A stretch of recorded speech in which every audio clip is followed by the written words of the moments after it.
എല്ലാ പ്രിയപ്പെട്ടവർക്കും ക്രിസ്തുവേശുവിൻ്റെ നിസ്തുല നാമത്തിൽ സ്നേഹവന്ദനം.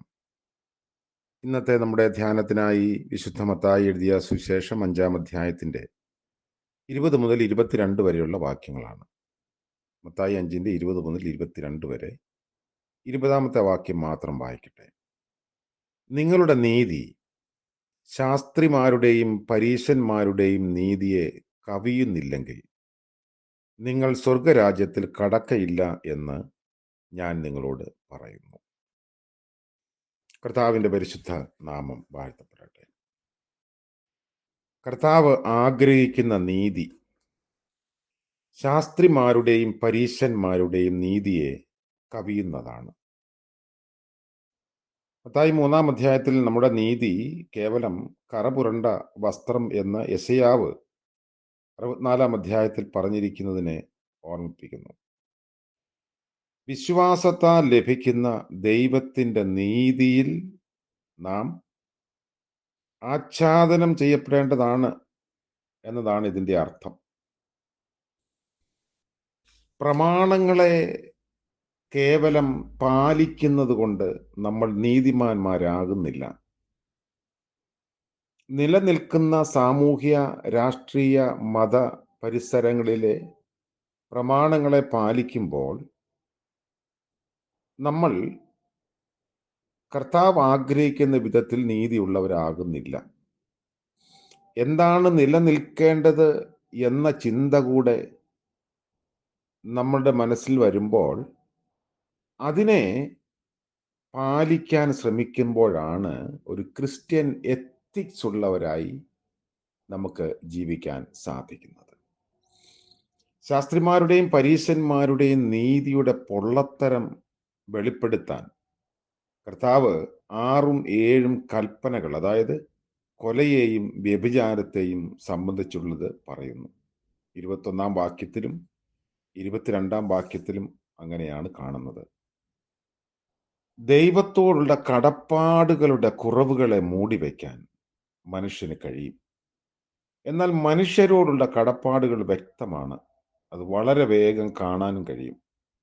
അതിനാൽ കർത്താവ് നിയമത്തിൻ്റെ 2ാമത്തെ കൽപ്പന എടുത്ത് മനുഷ്യരിൽ സാധാരണയായുള്ള അതിക്രമവും അശുദ്ധിയും വെളിപ്പെടുത്തുന്നു.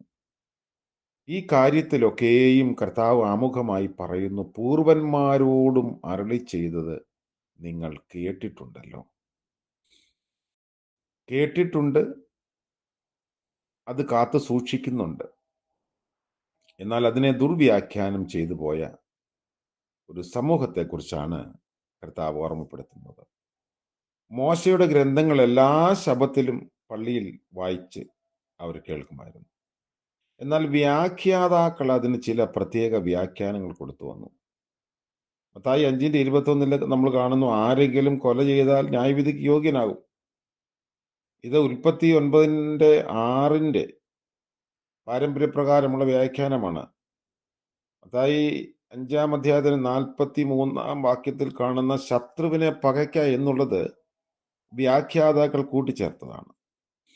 ബാഹ്യപ്രവർത്തികളോട് ന്യായപ്രമാണം ബന്ധപ്പെട്ടിരിക്കുന്നു.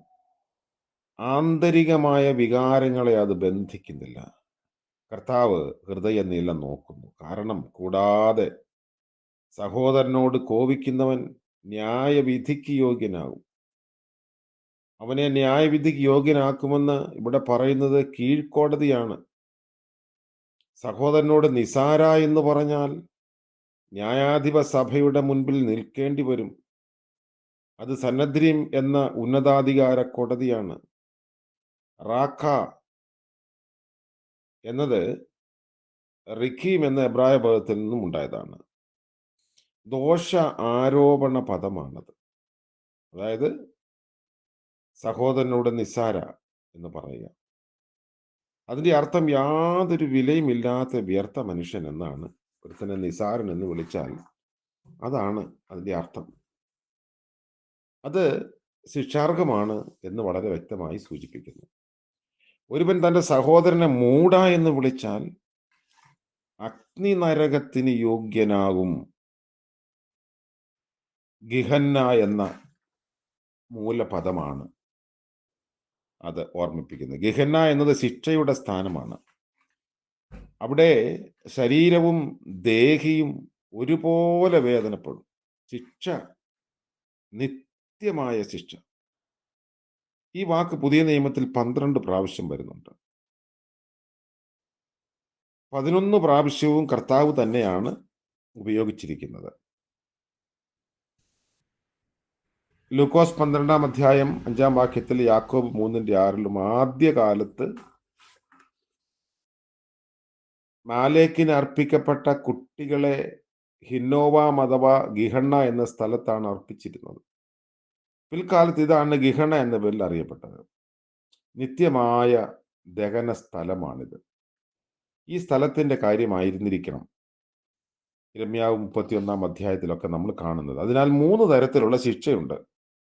താണകോടതി ക്രിസിസ് എന്ന് പറയും, ഉന്നതമായ കോടതി സന്നിധിൻ, മൂന്നാമത് നരകം. ഈ ശിക്ഷകൾ ക്രിസ്തു നീതിയോടെ ഭരിക്കുകയും പാപത്തിന് ഉടനെ ശിക്ഷ വിധിക്കുകയും ചെയ്യുന്ന സമയത്ത് നിറവേറുന്നതാണ്. യെശയ്യാവ് 65:20 ഇപ്പോൾ ക്രിസിസോ സന്നിധിയോ ഇല്ല. ന്യായവിധിക്ക് യോഗ്യനാക്കുമെന്നുള്ള പദപ്രയോഗം ശ്രദ്ധിക്കുമ്പോൾ ഇതിൽ നിന്നും ശിക്ഷയ്ക്കുള്ള സാധ്യത ഉണ്ടെന്നും അതിൽ നിന്നും ഒഴിവ് നമുക്കൊരിക്കൽ ലഭിക്കില്ല എന്നും വ്യക്തമാക്കുന്നു. അതുകൊണ്ട് ന്യായപ്രമാണത്തിന്റെ ലംഘനമല്ല, പിന്നെയോ ന്യായപ്രമാണത്തെ കൂടുതൽ ആധികാരികമായി കാലികമായി കർത്താവ് വ്യാഖ്യാനിക്കുന്നു. ഇത് ഇന്ന് ജീവിക്കുന്ന നമുക്കും ഏറ്റവും ഗൗരവമുള്ളതായി കണക്കാക്കേണ്ടിയിരിക്കുന്നു. മറ്റുള്ളവരോടുള്ള നമ്മുടെ മനോഭാവത്തിന്റെ അടിസ്ഥാനത്തിൽ നമ്മുടെ ആത്മീയതയെ അളക്കാൻ ദൈവം സന്നദ്ധനാണ്. അതുകൊണ്ട് മറ്റുള്ളവരെ നിസാര എന്ന് പറയാൻ, വിലയില്ലാത്തവരെന്ന് കാണാൻ, അപമാനിക്കാൻ ഒരിക്കലും നമ്മുടെ ജീവിതം കൊണ്ട് നമ്മൾ ശ്രമിക്കരുത് എന്ന ശക്തമായ താക്കീത് ലഭിക്കുമ്പോൾ അങ്ങനെ മറ്റുള്ളവരെ വിലയുള്ളവരായി കാണാനുള്ള കൃപ തരണമേ എന്ന് പ്രാർത്ഥിക്കാം.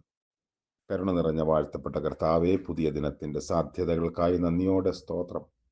പ്രഭാതത്തിൽ ഉണർന്ന് അങ്ങയെ സ്തുതിപ്പാൻ ഞങ്ങളെ അനുവദിച്ചല്ലോ.